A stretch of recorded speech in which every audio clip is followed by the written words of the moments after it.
విద్యా సంప్రదాయకర్తృభ్యో వంశఋషిభ్యో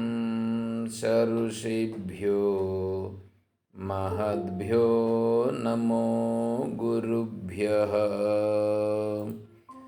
ఓం శంకారూపేణ మచ్చిత్తం పంకీకృతమభూద్యయా కిం కరేయస్య సామాయ శంకరాచార్యమాశ్రయేత్. ఓం యుక్తాహార విహారాయ వివిక్తస్థలవాసినే మలయాళయతీంద్రాయ బ్రహ్మనిష్ఠాయ తే నమః. ఓం నారాయణం నమస్కృత్య నరం చైవ నరోత్తమం దేవీం సరస్వతీం వ్యాసం తతో జయముదీరయేత్.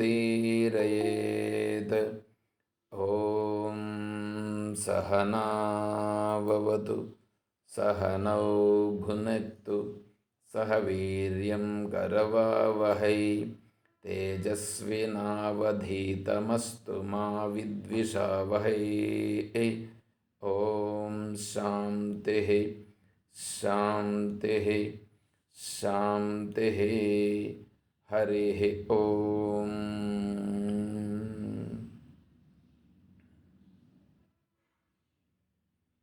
పరిపూర్ణ పరబ్రహ్మస్వరూపులకు ప్రియాత్తమ బంధువులారా, ఓం.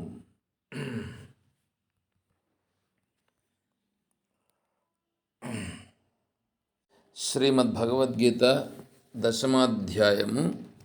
మనం 22 శ్లోకాలు పూర్తయిన 23వ శ్లోకం.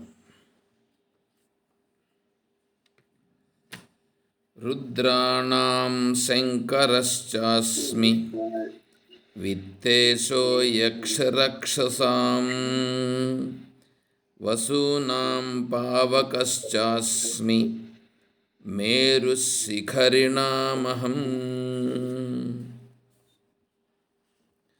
రుద్రాణాం శంకరశ్చాస్మి.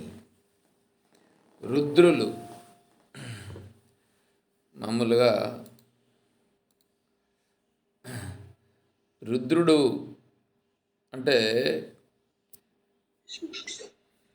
శివుడు. కానీ వైష్ణవులకు రుద్రుడంటే పట్టడు. వైష్ణవులకు రుద్రుడంటే శివుడంటే వాళ్ళ పేరును కూడా ఉచ్చరించేదానికి ఇష్టపడరు. ఎందుకు అంటే శివుడు ఎక్కడుంటాడు? శ్మశానంలో ఉంటాడు. శ్మశానంలో ఉండేటువంటి వాడు, బూడిద పూసుకునేటువంటి వాడు శ్మశానానికి వెళ్ళి వస్తే మనం ఏం చేస్తాం? స్నానం చేస్తాం. ఇప్పుడు శ్మశానంలో ఉండేటువంటి వాడిని ఆరాధించడమా? చూడండి ఎట్లా ఉందో. అందుకని యజ్ఞం చేసేటప్పుడు కూడా త్రిమూర్తులు బ్రహ్మ విష్ణు మహేశ్వరులకు సంబంధించినటువంటి ఆహుతులు ఉంటాయి. అలా ఆహుతులు చేసేటప్పుడు కూడా ఈ వైష్ణవ సాంప్రదాయంలో ఉన్నటువంటి వాళ్ళు శివునికి సంబంధించి ఆహుతులు సమర్పించేటువంటి పరిస్థితి వస్తే శివునికి ఆహుతులు సమర్పించి ఆచమ్యాన్ని ఆచమనం చేస్తారు. అంటే శివుణ్ణి స్మరించిన దానికే వాళ్ళకు పాపం వచ్చిందన్నమాట. ఆ దోషం పోయేదానికి ఆచమనం చేస్తారు.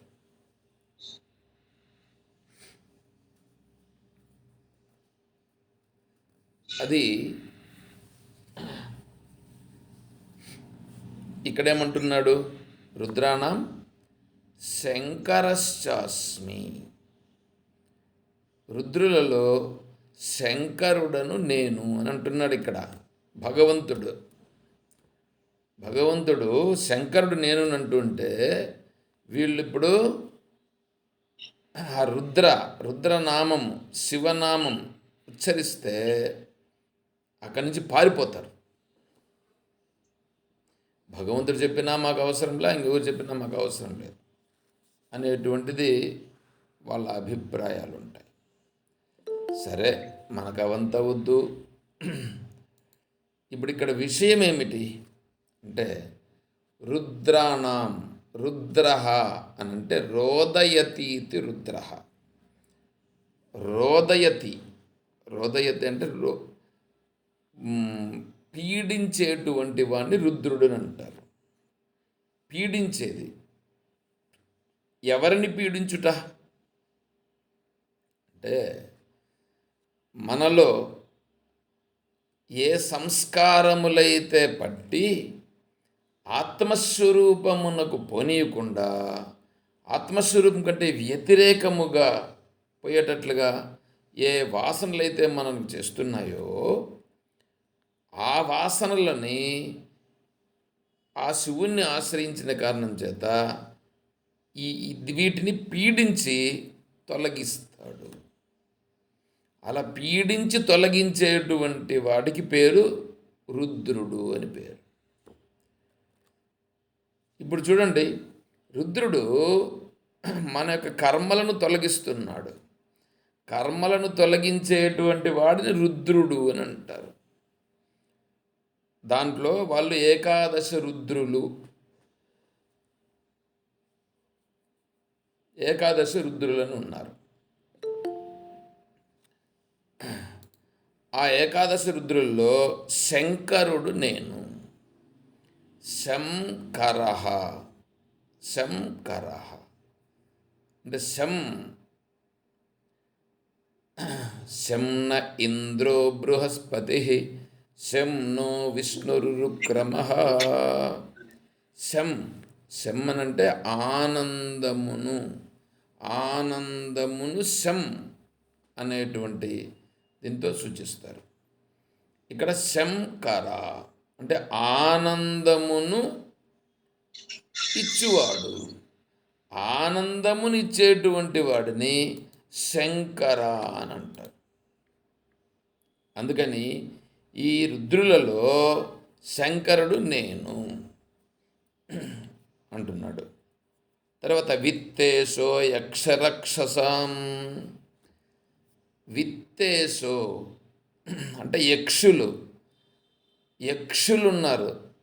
యక్షులు తర్వాత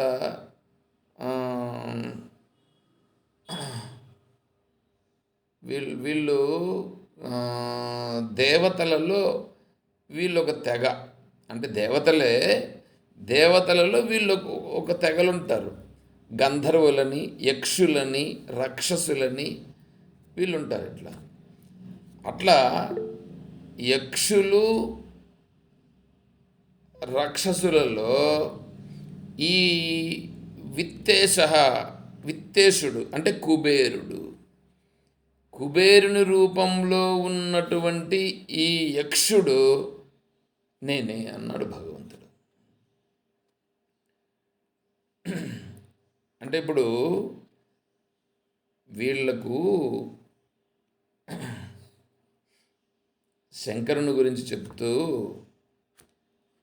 శివాయ విష్ణురూపాయ శివరూపాయ విష్ణవే శివస్య హృదయోర్విష్ణు విష్ణోస్య హృదయం శివ. ఒకటి. రెండవది, శివుణ్ణి అడిగినప్పుడు విష్ణు సహస్రనామంలో ఈశ్వరోవాచ శ్రీరామ రామ రామేతి రమే రామే మనోరమే సహస్రనామ తత్తుల్యం రామనామవరాననే అని ఈశ్వరుడు చెప్తాడు. దాన్ని మాత్రం వీళ్ళు పట్టుకుంటారు. ఎందుకంటే మా రాముడంట. ఎట్లా మాట్లాడతారండి? ఏమంటే మీరు శరీరం పుట్టకముందు ఎవరు? శరీరం పుట్టిన తర్వాత మీరు వైష్ణవుల్లో పుట్టినారు. వైష్ణవుల్లో పుట్టినంత మాత్రాన మీ రాముడు అవుతాడా? గొల్లలలో శ్రీకృష్ణుడు పుట్టినంత మాత్రాన ఈ గొల్లోళ్ళకు సంబంధించిన వాడు అవుతాడా శ్రీకృష్ణుడు ఏమైనా? చెప్పండి, ఎట్లా అవుతాడు? ఇప్పుడు ఉండేటువంటి గొల్లోళ్ళకి ఆ కృష్ణుడికి ఏమైనా సంబంధం ఉందా? అంటే వీళ్ళేమంటారు, మా వంశంలో పుట్టినాడు కాబట్టి శ్రీకృష్ణుడు మావాడు, రామచంద్రుడు మావాడు. అంటే ఇప్పుడు దేవునికి కూడా ఇట్లా పార్షియాలిటీస్ ఏమైనా ఉన్నాయంటారా? అదేంటో ఇది వీళ్ళందరికీ ఇలా ఏర్పడి ఉంటుంది. దేవుని గురించి తెలియనటువంటి వాళ్ళు ఇలా చేస్తుంటారు. సరే, ఇప్పుడేంటి, శ్రీరామ రామ రామేతి రమే రామే మనోరమే సహస్రనామ తత్తుల్యం రామనామ వరాననే అని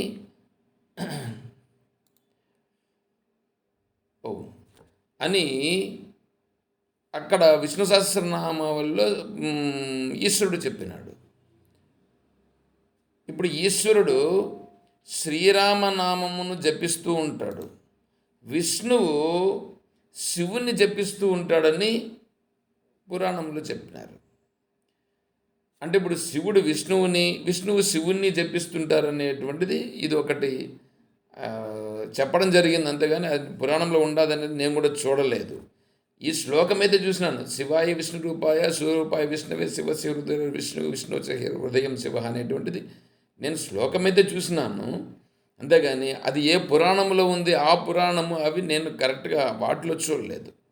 బయట వేరే వేరే గ్రంథములలో రాసి ఉన్నటువంటివి ఆ సమయం సందర్భం వచ్చినప్పుడు రాసినప్పుడు చూసినాను. కాబట్టి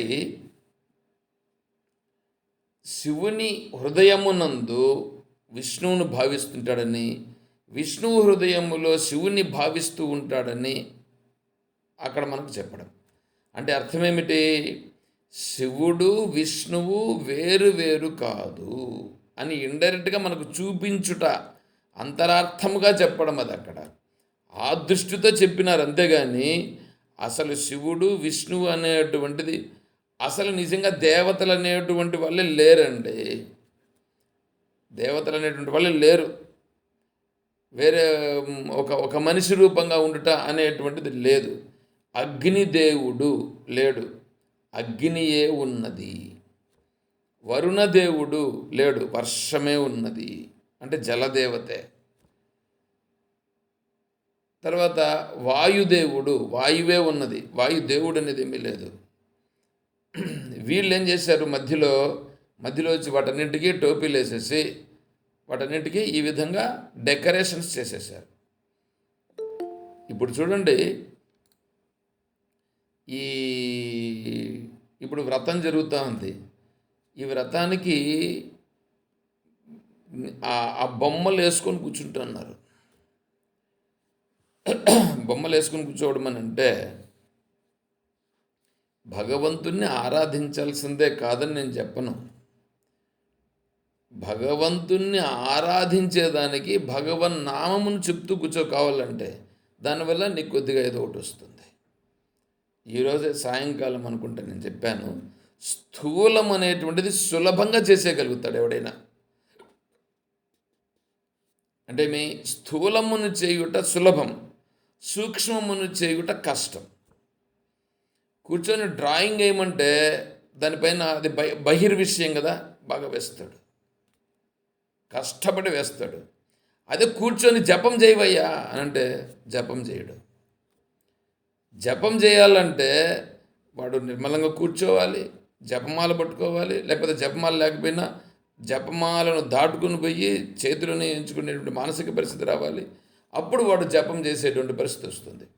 అంటే ఇది సూక్ష్మానికి దారితీస్తుంది. అదే నువ్వు బయట విష్ణువు బొమ్మ వేయమంటే వేస్తాడు, రంగురంగులుగా వాటన్నింటికి అద్దుతాడు. మంచిదే, వేస్తారు, బాగానే ఉంది, కాదని చెప్పట్లా. అయితే అది నీకు సూక్ష్మానికి తీసుకుపోతుందా అనేటువంటి దాని గురించి కొంచెం ఆలోచన చేస్తే అదేం చేస్తుంది, అది స్థూలమును చేయుట కొరకు నీ మనస్సు కూడా సంతోషపడుతుంది, బాగానే ఉంటుంది చూడ్డానికి. అంటే నీ యొక్క నేత్ర సౌందర్యం, నేత్రానందం నేత్రానందములో అదొక భాగం అంతే. నా అభిప్రాయం, నేత్రానందములో అదొక భాగం. స్వామి అయితే దాన్ని కూడా ఒప్పుకోడు, తత్వవేదానంద స్వామి వారు దాన్ని కూడా ఒప్పుకోరు. ఇప్పుడు నేత్రానందం అన్న కలిగిస్తూ ఉంది కదా వీళ్ళకి, నేత్రానందమును కలిగిస్తుంది. పుణ్యం ఎందుకు వస్తుంది? పుణ్యము రావాలనంటే దానిని చూచి నీకు ఆ భావన కలిగిన దానివల్ల నీకు పుణ్యం వస్తుంది, అంతేగాని నీకు ఇంక వేరే విధంగా ఏమి వచ్చేదానికి లేదు అక్కడ. దానికోసం ఇక్కడ ఈ విధంగా ఓ అని చేసుకుంటూ ఉంటారు. సరే, మనం దాన్ని తప్పులు పట్టడానికి ఏమీ లేదు. నేను ఇక్కడ మీకోసం చెప్తున్నానే కానీ దానిని తప్పులు పట్టుట కొరకు నేను చెప్పుట లేదు. అది మీరు బాగా గుర్తించాల్సి ఉంటుంది. కాబట్టి శివుడైనా విష్ణువైనా, శివుడు విష్ణువు అనేటువంటి వాళ్ళ శివలోకము, కైలాసమని, వైకుంఠమని ఎక్కడుంది? వైకుంఠము లేదు, కైలాసము లేదు. వైకుంఠమని కైలాసమని ఇక్కడ వీళ్ళు చెప్పడం అంతే. ఎందుకంటే కైలాసమని వైకుంఠమని చెప్పడం, కైలాసము అంటే కిల ఆస కైలాస, కిల ఆస కైలాస అంటే కైలాసము కిల ఆస. దానికి వ్యుత్పత్తి చెప్పినారు స్వామి. దుఃఖము లేకుండా ఆనందముగా ఉండునది కైలాసం. వైకుంఠము, వికుంఠము కానిది వైకుంఠము. వికుంఠము అని అంటే వంగిపోయినది, ఇరిగిపోయినది, కట్ చేసినది, పరిచ్ఛిన్నము. ఇలా కట్ చేయనిది, పరిచ్ఛిన్నము కానిది, వంగనిది ఏదుందో అది వైకుంఠము. ఏమంటే అప్పుడు వైకుంఠం అంటే ఏమైంది? కట్ చేయకుండా ఉన్నది. అంటే ఒక ఒక ఒక ప్రదేశమునకు లోబడి ఉండునది అది కాదు. ఒక ప్రదేశానికి లోబడి ఉంటే ఏమవుతుంది? ఒక బౌండరీకి లోపల ఉన్నది అనుకోండి, అది హద్దులు కలిగినది అయినది. ఇక్కడ వైకుంఠం అని అంటే వికుంఠము కానిది, అంటే హద్దులు లేనిది. హద్దులు లేనిది, ఖండములు కానిది, వంగిపోనిది, విరిగిపోనిది, అది వైకుంఠము. అంటే అర్థమేమిటి? దానిలో ఎడతెరిపి లేకుండా సూక్ష్మంగా ఉన్నటువంటిది వైకుంఠం. దానినే కైలాసం అని అంటున్నారు, దానినే వైకుంఠం అని అంటున్నారు. కైలాసం అనేది అంటూ ఒక ప్రదేశం లేదు, వైకుంఠం అంటూ ఇంకొక ప్రదేశం లేదు. ఇక్కడ ఇవన్నీ ఎందుకు చెప్తున్నారు ఇప్పుడు? మరి అవంతా లేకపోతే ఇక్కడ చెప్తున్నారు కదా, భగవద్గీతలో చెప్తున్నారు కదా, భగవద్గీత ప్రమాణం కదా అని మనకు ఒక ప్రశ్న వేసేదానికి అవకాశం ఉంటుంది. అవును, ఎందుకంటే అర్జునుడు అడిగినాడు. ఏమని అడిగినాడు అర్జునుడు? నేను కేసు చ భావేషు చింత్యోసి భగవన్మయ. ఉన్నదే ఈశ్వరుడైతే, ఉన్నదే ఈశ్వరుడైనప్పుడు ఆ ఈశ్వరులో మళ్ళీ ఏది గొప్పది, ఎక్కడెక్కడ నువ్వు ఉండవు, ఏది ఉండదు చెప్పునంటే అది అజ్ఞానపు ప్రశ్న. అజ్ఞానపు ప్రశ్న అంటే భగవద్గీత గీతా కల్పతరుం భజే భగవతా కృష్ణేన సంరోపితం వేదవ్యాస వివర్ధితం శృతి శిరోబీజం ప్రబోధాంకురం. అంటే ఏమైంది ఇప్పుడు ఇక్కడ? గీతా కల్పతరుం భజే భగవత కృష్ణేన సంరోపితం. శ్రీకృష్ణుని చేత సంరోపితం అంటే శ్రీకృష్ణుని చేత చెప్పబడినటువంటిది. వేదవ్యాస వివర్ధితం, వేదవ్యాసుల వారు రచించినది. అంటే వేదవ్యాసుల వారు కవి. ఆ కవి ఇప్పుడు ఏం చేశాడు?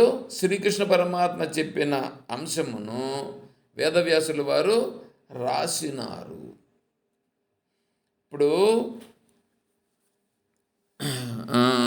ఓం పార్థాయ ప్రతిబోధితాం భగవత నారాయణేన స్వయం వ్యాసేన గ్రథితాం పురాణముని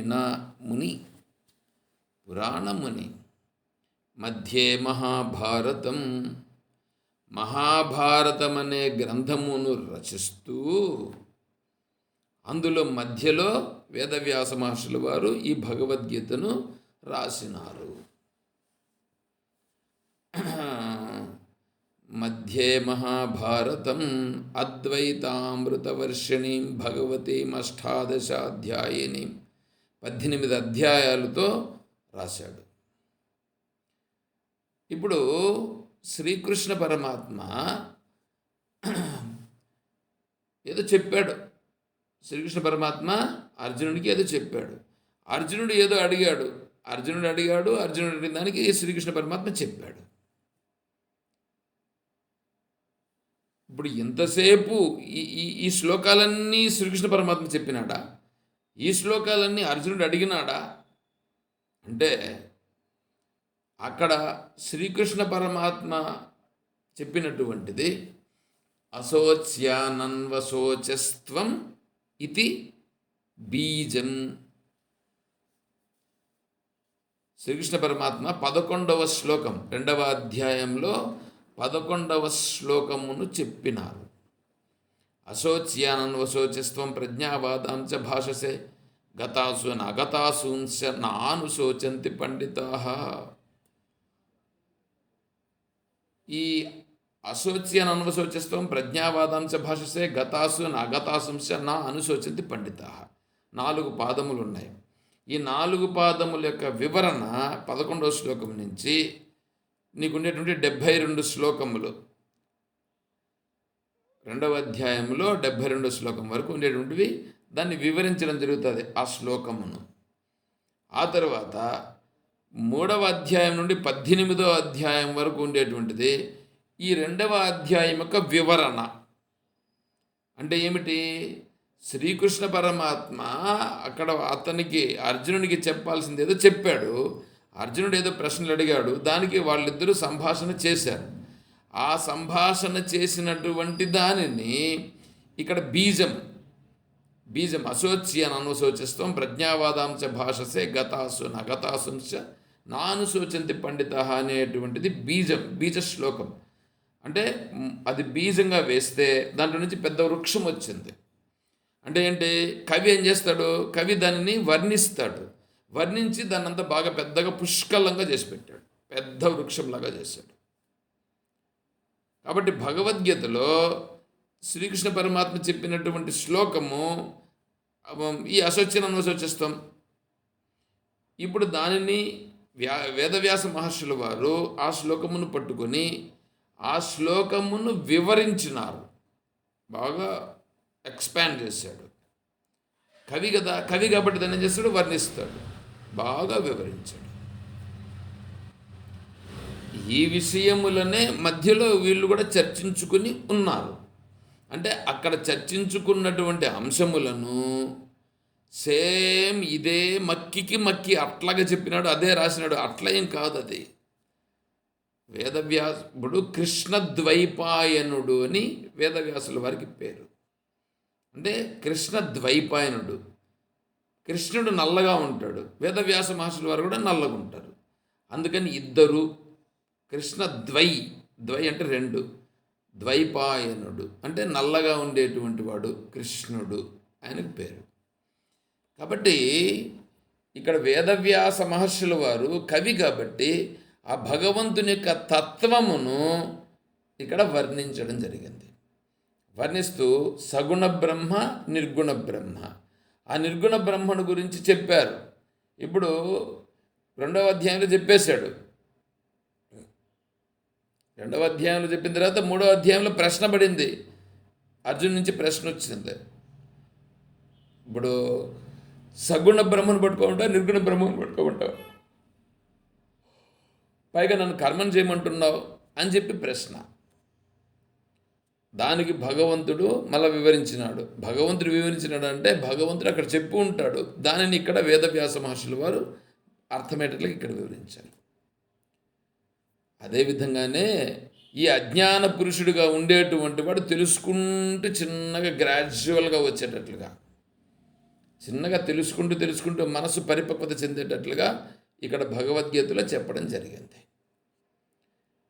అదే అష్టావక్ర గీత కానీ, శివగీత కానీ, ఇట్లా గీతలకు వేరే వాటికి పోయినామని అనుకోండి, వశిష్ఠ గీత, వాటిలో గాంభీర్యంగా ఉంటాయి, అక్కడ ఉండేటివన్నీ కూడా గంభీరంగా ఉంటాయి. ఇక్కడ భగవద్గీత అట్లా ఉండదు, స్మూత్గా నైస్గా చిన్నగా ఒక 10 సార్లు చదివినామంటే మనకే అర్థమైపోతుంది శ్లోకం, అట్లా ఉంటాయి. అంత సింపుల్గా ఉండి అంత బాగా మనకు అర్థమయ్యేటట్లుగా వేదవ్యాస మహర్షుల వారు ఇక్కడ దాన్ని కూర్చడం జరిగింది.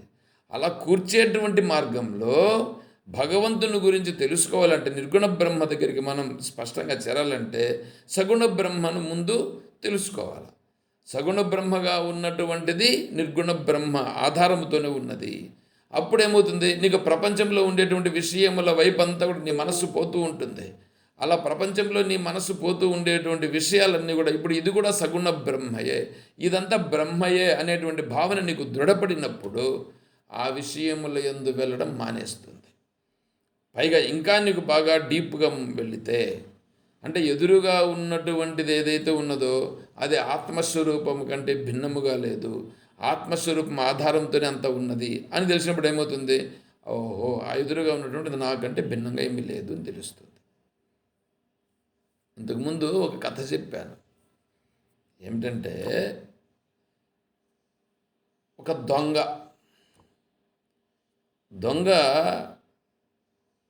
గజ దొంగ, దాంట్లో అట్లాంటి దొంగని ఈ రాజభటులు పట్టుకొని వచ్చి జైల్లో పెట్టారు. సరే, జైల్లో పెడితే ఈ రాజభటులు జైల్లో పెట్టగా మంత్రి ఎవరెవరున్నారు వాళ్ళని ఎట్లా అనే విషయం ఒకసారి పరిశీలన కోసం వచ్చాడు. చూస్తే ఆ దొంగ ఉన్నాడు, గజ దొంగ. ఆ గజ దొంగ ఈ రాజకుమారుని యొక్క లక్షణములు అతనిలో బాగా కనపడినాయి. అంటే రాజుకు ఒక కుమారుడు కలిగాడు. ఇంతకుముందు ఏమైందంటే, ఇంతకుముందు వేరే ఒక దొంగ ఉంటే ఆ దొంగ చేసినటువంటి తప్పులకు రాజు శిక్షను విధించినాడు. ఆ శిక్షను విధించిన కారణము చేత రాజు పైన కక్ష కట్టి ఈ దొంగ ఆ రాజుకు సంతానం కలిగినప్పుడు ఆ సంతానమును తీసుకెళ్ళిపోయాడు వీడు దొంగతనంగా. అలా రాజు కొడుకే ఇప్పుడు వాని దగ్గర పెరిగి పెద్దవాడై దొంగ అయినాడు, గజ దొంగగా మారినాడు. ఆ దొంగగా ఉండేటువంటిది రాజు కొడుకే అని చెప్పి ఈ మంత్రి గమనించినాడు. వాడిని పిలిపించి వాడిని పట్టుకొని వాని దగ్గర నుంచి విషయం రాబట్టినారు. దొంగ నుంచి, ఈ దొంగ నుంచి కాదు, వీడిని ఎత్తుకోబోయిండే వాని దగ్గర నుంచి. ఆ దొంగ కరెక్ట్ చెప్పేశాడు ఇతను రాజకుమారుడే అని. సరే, ఇప్పుడు వాడిని పిలిచి మంత్రి వాడికి చెప్పాడు, నాయనా నువ్వు రాజకుమారుడవు, నువ్వు దొంగవు కాదు, కానీ నువ్వు దొంగతో పెరిగి దొంగ లక్షణములు నీకు అలవడినాయి, కానీ నువ్వు దొంగవు కాదు, నువ్వు అంతఃపురంలో ఉండాల్సిన వాడువు, నువ్వు రా అని చెప్పి పిలుచుకుపోయినాడు. అంతఃపురంలోకి పిలుచుకుపోతే వీడు పోతూ ఉన్నాడు. అంతఃపురంలో పోతూ ఉంటే చూస్తే వెండి చేత తయారు చేయబడినటువంటి ఒక కూజ కనిపిస్తుంది. వీడు చూస్తాడు, దాన్ని వెండికల్లా చూస్తే అది వాల్యుబుల్ కదా, దాన్ని ఎత్తి పెడదామని అనుకుంటాడు. అప్పుడు మంత్రి చూస్తాడు, నాయనా అది నీదే అంటాడు. అది నీదే అని అంటాడు. అంటే ఏంటి, ఇప్పుడు ఆ వెండి కూజాన్ని ఎత్తుకొని వీడు ఏదో చేసుకోవాలనుకుంటాడు కదా, ఇప్పుడు నీదే అనేటప్పుడు ఏమైంది, ఇది ఇది నాదే, అయితే ఇప్పుడు ఏం చేయాలి నేను దాన్ని, అది అక్కడే ఉన్నాయి, దాన్ని తీయాల్సిన పని లేదు అని అంటాడు.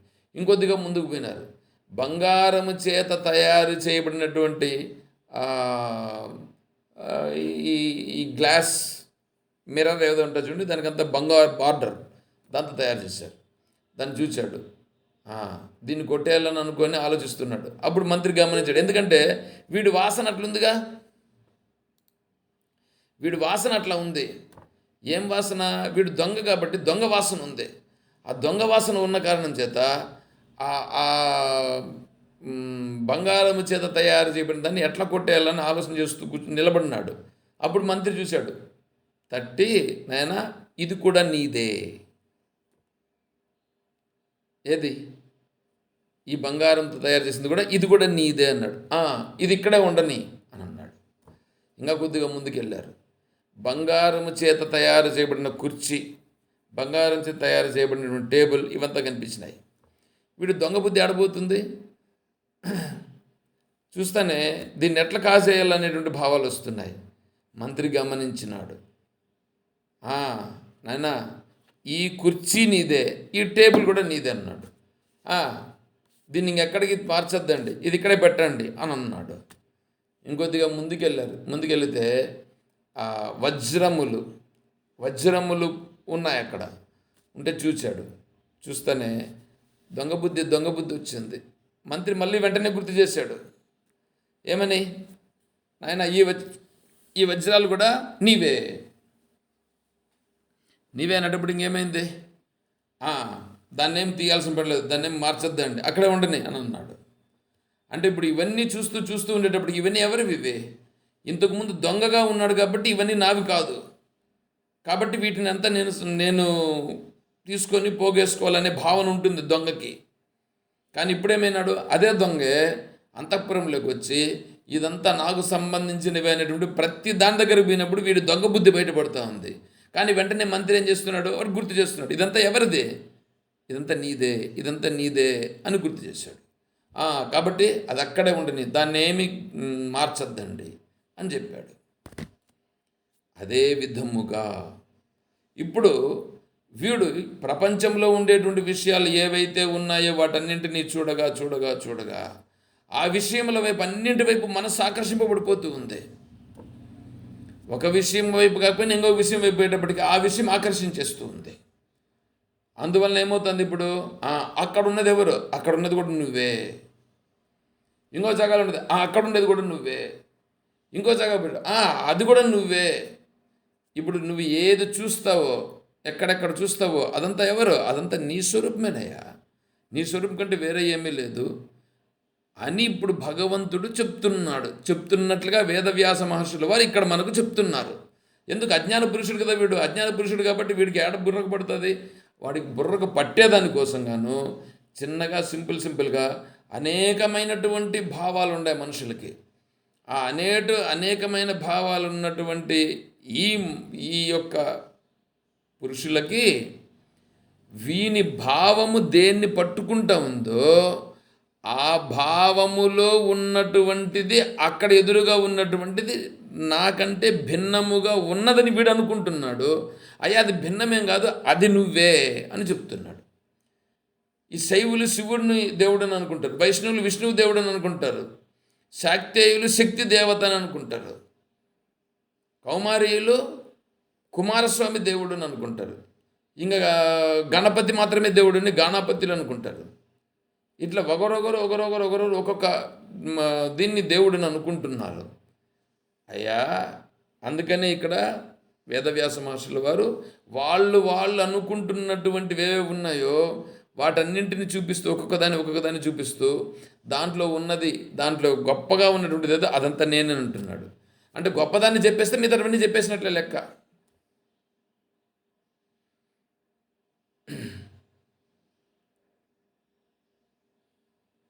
కాబట్టి రుద్రులలో శంకరుడు నేనే. తర్వాత విత్తేశో యక్షరక్షసాం, యక్షులు రాక్షసులలో విత్తేశుడు అని అంటే కుబేరుడు నేనే. తర్వాత వసూనాం పావకశ్చాస్మి, వసువులు అష్టవసువులు ఉన్నారు. 8 మంది పశువులు. అందులలో పావకుడను నేను, పావకశ్చాస్మి.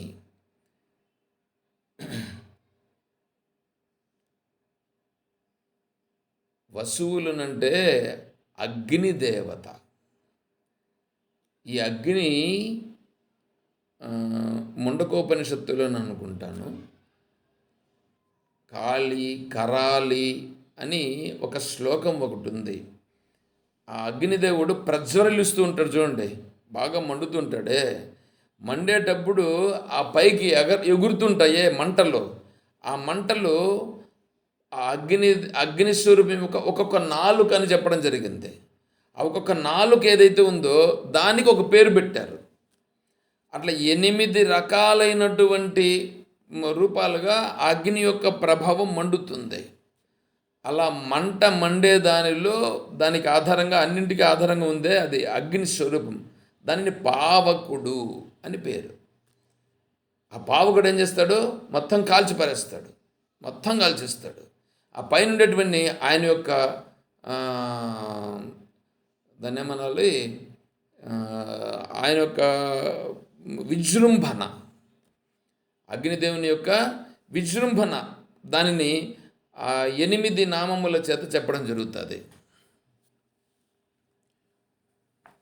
ఒక నిమిషం ఆ నామాలు కూడా ఏదో చెప్పేదానికి ట్రై చేస్తాను.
కనిపించలేదు, మళ్ళీ చెప్తానులేండి అది.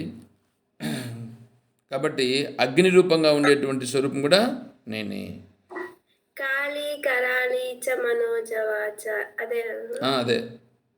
కాళీ కరాళీ చ మనోజవాచ సులోహితాయాచ సుధూమ్రవర్ణ స్ఫులింగిని విశ్వరుచి చ దేవి లేలాయమాన ఇది సప్తజిహ్వా. సప్త జిహ్వలు, 7 జిహ్వలు ఉన్నాయి, ప్లస్ మళ్ళీ ఈయనొకడు, కాబట్టి మొత్తం 8 అవుతాయి. ఇప్పుడు ఇవి 8 ఆ పావకుని యొక్క స్వరూపం. అది దేంట్లోనైనా ఏ ఉపనిషత్తులో? అదే ముండకోపనిషత్తులోనే చూసిన. ఇప్పుడు నేను ఇంకా దాన్ని వెతికేది ఎక్కడనేసి నేను వెతకలేదు. సరే, ఇప్పుడు వచ్చేసినాయి, ఆ పేర్లు కూడా వచ్చినాయి ఇప్పుడు. సరే, తర్వాత మేరు శిఖరినామహం. మేరు పర్వతం, మేరు పర్వతం ఏదైతే ఉన్నదో ఆ మేరు పర్వతం శిఖరములలో మేరు పర్వతము నేను. శిఖరం అని అంటే బాగా ఎత్తుగా పెరిగి ఉన్నటువంటిది. ఏమంటే మేరు పర్వతాన్ని ఎందుకు చెప్పాలి ఇక్కడ అంటే, మేరు పర్వతము సముద్రం ఉంది కదా, సముద్రానికి ఆనుకొని ఉంటుంది మేరు పర్వతం. మీరు ఈ నదులు ఏవైనా ఈ వాటర్ ఫాల్స్ ఉంటాయి, వాటర్ ఫాల్స్ దగ్గరికి కన్నా వెళ్ళి చూస్తే ఆ నీళ్లు పారి నీళ్ళు ఈ విధంగా దుమికి రాళ్ళు ఏమైపోయి ఉంటాయంటే నైస్గా అయిపోయి ఉంటాయి. ఆ రాళ్లపైన ఒకవేళ నువ్వు కన్నా కొద్దిగా యాక్టివ్గా లేకుండా కన్నా కాలు పెడితే జారిపోవచ్చు. అంత నైస్గా ఉంటుంది. అట్లా జారిపోయేటువంటి అవకాశం ఉంటుంది. ఆ జారుడుతనము, ఆ నైస్ ఎట్లా వచ్చిందంటారు దానికి, ఆ రాయికి ఆ నీళ్లు దానిపైన ప్రవహించి నీళ్ళు కూడా ఆ రాయి కూడా ఏమైపోయింది, నైస్ అయిపోయింది. రాయి కూడా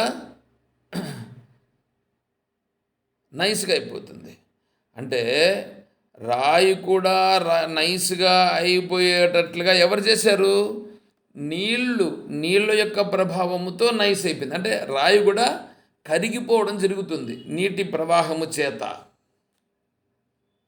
ఇప్పుడు నదిలో వాటర్ ఫాల్స్ ఉన్నప్పుడు వాటర్ ఫాల్స్ వలన కొంతవరకు కరిగిందే,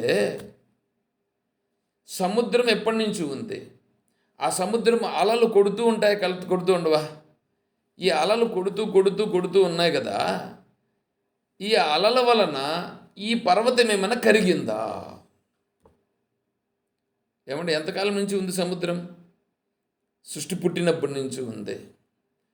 అంటే పర్వతం కూడా ఎప్పటి నుంచి ఉంది? అప్పటి నుంచి ఉంది. ఈ అలలు అప్పటి నుంచి కూడా ఉన్నాయి. ఈ అలల ప్రభావంతో ఆ పర్వతం ఉందే అదేమైనా కరిగిందా? అదే మిగతా చూసుకోండి, మీరు ఏదైనా సరే వేరేది ఏదైనా ఒకటి దానికి సక్రమైన ఇది బాగా కట్టి ఉన్నప్పటికీ కూడా కొంతకాలానికి అదంతా ఏమవుతుంది, అది నీటి ప్రవాహం చేత దాంట్లో మార్పులు చేర్పులు చేసుకుంటూ ఉంటాయి. అందుకనే మన వాళ్ళు ఇప్పుడు నదులకి ఆనకట్టలు ఇవి కడుతూ ఉంటారు. ఆనకట్టలు కూడా ఏమవుతాయి, కొద్ది రోజులకి మళ్ళీ డ్యామేజ్ అయిన దానికి మళ్ళీ వీళ్ళు రిపేర్ చేస్తారు. ఎందుకు? నీటి ప్రవాహము, నీటి యొక్క ఉధృతికి ఆ కట్టలో వీళ్ళు కట్టిన కట్ట యందు దాంట్లో మార్పులు చేర్పులు చేసుకున్నాయి. మరి ఈ మేరు పర్వతాన్ని ఎవరన్నా కట్టారా? ఎవరు కట్టలేదు. ఈ సముద్రం యొక్క అలల తాకిడికి, సముద్రంలో ఉండే అలల తాకిడికి ఈ మేరు పర్వతం ఏమన్నా కదిలిందా? కదలలేదు. ఆపూర్యమానమచల ప్రతిష్టం సముద్రమాప ప్రవిశంతి యద్వత్ తద్వత్ కామాయం ప్రవిశంతి సర్వే శాంతిమాప్నోతి న కామకామి. స్థితప్రజ్ఞస్య లక్షణాలను గురించి చెప్తూ భగవంతుడు జ్ఞానము కలిగిన వాడికి గుర్తు, జ్ఞానం కలిగినది అనేటువంటి వాడు ఎలా ఉంటాడు అనేటువంటి దానికి ఒక ఉదాహరణగా చూపిస్తున్నాడు. ఆపూర్యమానమచల ప్రతిష్టం సముద్రమాపహ. సముద్రం యొక్క జలములు, ఈ జలములు అల వస్తే ఎట్లా వస్తుందండి? సముద్రం దగ్గరికి పోయి ఉన్నారు కదా మీరు అందరూ కూడా, సముద్రం దగ్గరికి పోయి ఉంటారు, అలలు వచ్చినట్టు చూసింటారు.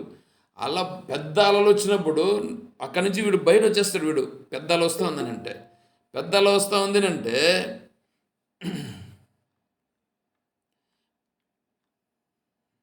పెద్ద అల వచ్చిందని అనుకోండి, పెద్ద అల వస్తే వీడేం చేస్తాడు, ఆ అల్లకు కన్నా లోపల అంటే వెళ్ళిపోతాడు, సముద్రంలో కొట్టుకొని వెళ్ళిపోతాడు. అందుకని ఏం చేస్తారు, పెద్ద అల వస్తూ ఉంది అంటే వీడు పరిగెత్తుకుంటే పైకి వచ్చేస్తారు. చిన్న అలలు వస్తే దాడు కొద్దిగా ఆ విధంగా ఆడుకుంటారు కొంతసేపు. ఇప్పుడు ఈ అలలు నీకు వచ్చి కొడుతున్నాయి లేదా? దేనికి? ఇక్కడ కాదు, ఆ పర్వతానికి, మేరు పర్వతం అనేటువంటిది ఉంది, ఆ మేరు పర్వతానికి ఈ అలలు కొడుతూ ఉన్నాయే, ఏమైనా చెక్కు చెదిరిందా? ఏ విధంగా మేరు పర్వతము చెక్కు చెదరలేదో, ఈ అలలు కొట్టినప్పటికీ చెక్కు చెదరకుండా ఎలా ఉన్నదో, అలాగే ఈ ప్రపంచంలో ఉండేటువంటి ఏ సుఖ దుఃఖ విషయాల నుండి వీడి మనస్సుకు వచ్చి కొడుతూ ఉన్నప్పటికీ ఎవడైతే గాంభీర్యంగా, నిశ్చలంగా, నిర్మలంగా ఉండగలుగుతాడో అతను స్థితప్రజ్ఞుడు అని చెప్పడం జరిగింది. అంటే అతని జ్ఞానం, ఆ జ్ఞానము యొక్క ప్రభావము చేత అతను నిర్మలంగా ఉండగలుగుచున్నాడు, నిర్వికారంగా ఉండగలుగుచున్నాడు. కాబట్టి మనము కూడా నేను స్థితప్రజ్ఞుడనా, నాకు జ్ఞానం కలిగిందా లేదా అనేటువంటి విషయం మనం కనుక గుర్తించాలంటే లెక్కేసుకో. దీనికి సాక్ష్యం ఎవరు? సాక్ష్యం ఎవరో కాదు, మనంతట మనమే. ఏమిటి? నా మనస్సు వికారము చెందుచున్నదా లేదా? నా మనస్సు వికారము చెందకుండా స్థిరముగా ఉన్నదా? స్థిరముగా ఉన్నది అంటే ఎట్లా స్థిరముగా ఉన్నది? బ్రహ్మజ్ఞానం, నేను సాక్షిని అనేటువంటి వివేకము కలిగి, ఆ సాక్షి వివేకముతో ఈ విషయములన్నీ కూడా ప్రపంచంలో ఉన్నటువంటివన్నీ ఏవైతే ఉన్నవో అవన్నీ దృశ్య స్వరూపములని, ఆ దృశ్య స్వరూపములన్నీ విపరీతమైనటువంటివని, అవి సత్యము కానివని, సత్యమైనది బ్రహ్మము సత్యమని ఎవడైతే అనుభవపూర్వకముగా ఇక్కడ విచారణ రూపంగా తెలుసుకొని దానిలో స్థిరపడినాడో అతనికి ఉన్నటువంటి జ్ఞానం స్థితప్రజ్ఞుడు. అతని జ్ఞానం నిజమైన జ్ఞానం, అతని జ్ఞానం బ్రహ్మజ్ఞానం అని చెప్పడం జరిగింది. అందుకని ఇక్కడ ఏమంటున్నాడు? మేరు శిఖరినామహం, శిఖరములన్నింటిలో కూడా మేరు పర్వతము నేను. తరువాత శ్లోకం 24వ శ్లోకం. పురోధసాం చ ముఖ్యం మాం విద్ధి పార్థ బృహస్పతిం సేనానీనామహం స్కందః సరసామస్మి సాగరః. పురోధసాం చ ముఖ్యం మాం విద్ధి పార్థ బృహస్పతిం. వీళ్ళు బృహస్పతి అని అన్నప్పుడు ఒక గురువు ఒకతను ఉన్నాడు, ఆ గురువు పేరు బృహస్పతి అని వీళ్ళు అంటారు.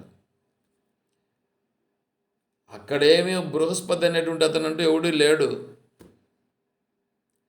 ఏమంటే ఇట్లా నేను చెప్తున్నానని మీరు ఏమనుకోవద్దండి. ఎందుకంటే నేను ఇంక ఇక్కడ ఇవన్నీ పేర్లన్నీ చెప్తున్నారంటే ప్రతి దానిలోనూ ఇంక నేను మళ్ళా దూరి ప్రతిసారి చెప్పాలంటే కొద్దిగా బాగుండదు.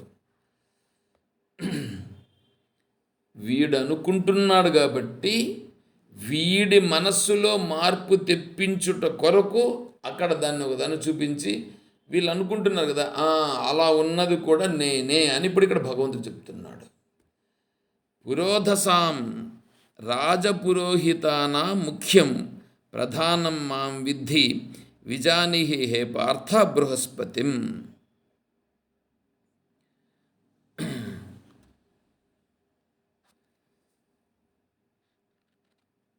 దేవతలకు గురువు, రాక్షసులకు గురువు ఇద్దరున్నారు. ఈ దేవతల యొక్క గురువు పేరు బృహస్పతి, రాక్షసుల గురువు పేరు శుక్రాచార్యుడు. శుక్రాచార్యుడు ఇక్కడ బృహస్పతి. ఒకసారి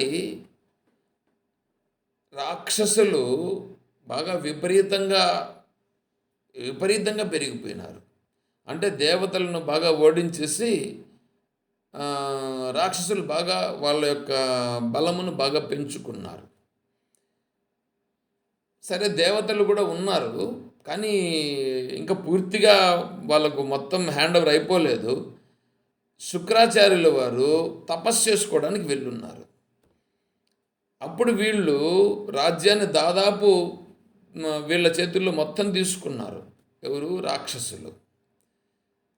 మరి గురువు గారు అంటే శుక్రాచార్యులు వచ్చేటంత వరకు వీళ్ళు అలాగే ఉండరు, ఇంకేం చేయటం లేదు. ఈ దేవతలను మాత్రం బాగా హింసించడం చేస్తున్నారు. ఆ సమయంలో ఈ దేవతలందరూ వెళ్ళి బృహస్పతిని అడిగినారు, మహాత్మా, ఈ పరిస్థితుల్లో ఈ రాక్షసులందరూ ఇట్లా విజృంభిస్తున్నారు, పరిస్థితి ఏమిటి అని అడిగారు. అప్పుడు బృహస్పతి గురువు కదా, గురువు ఏం చేశాడంటే వీళ్ళ పరిస్థితిని అర్థం చేసుకుని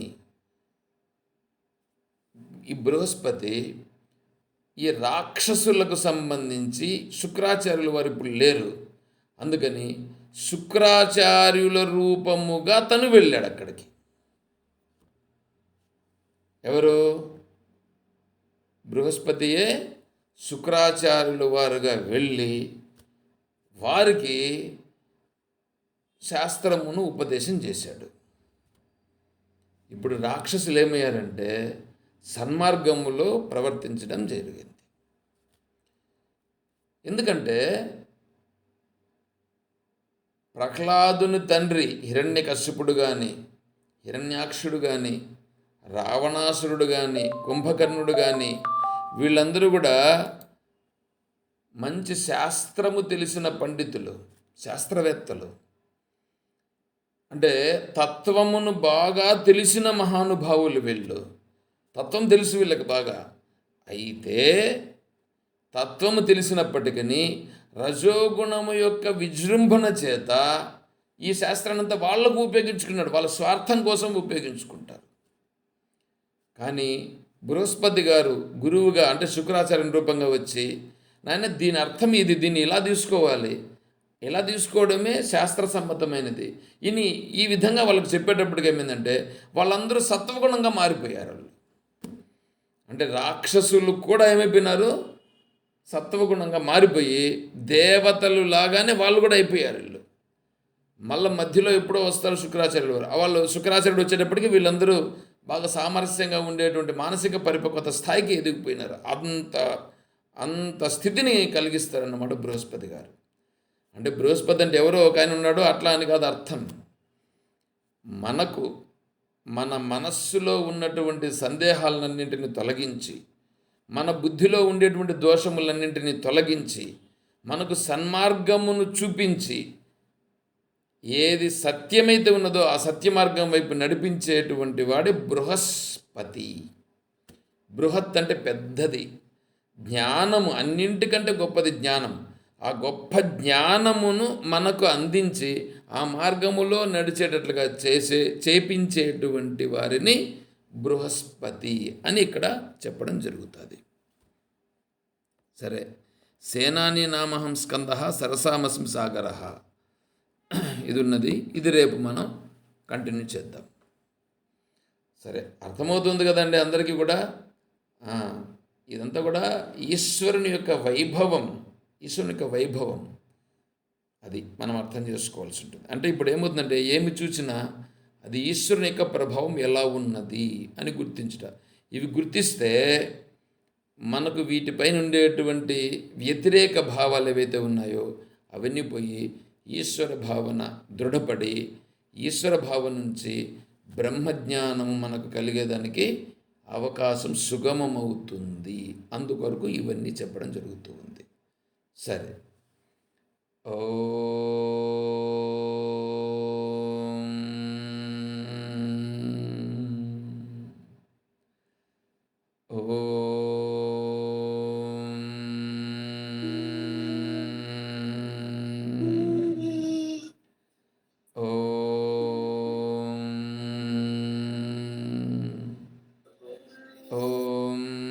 असतो मा सद्गमय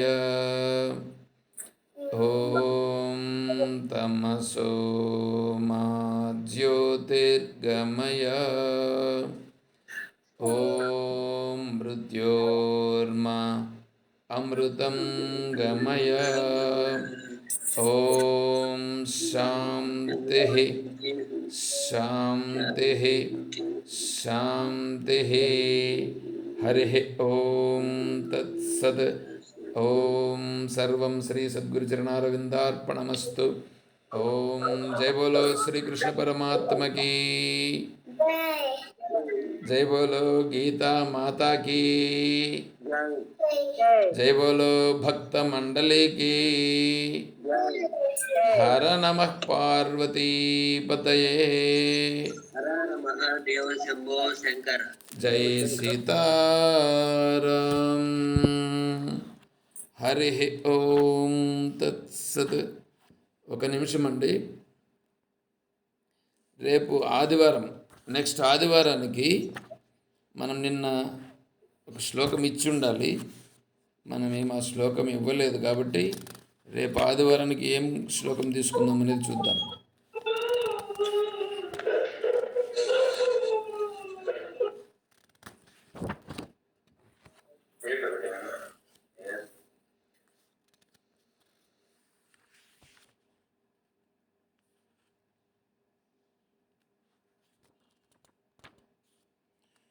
3వ అధ్యాయంలో 19వ శ్లోకము, తర్వాత 27వ శ్లోకం. 19 మళ్ళీ 27 ఒకే శ్లోకం కూడా చెప్పుకోవచ్చు.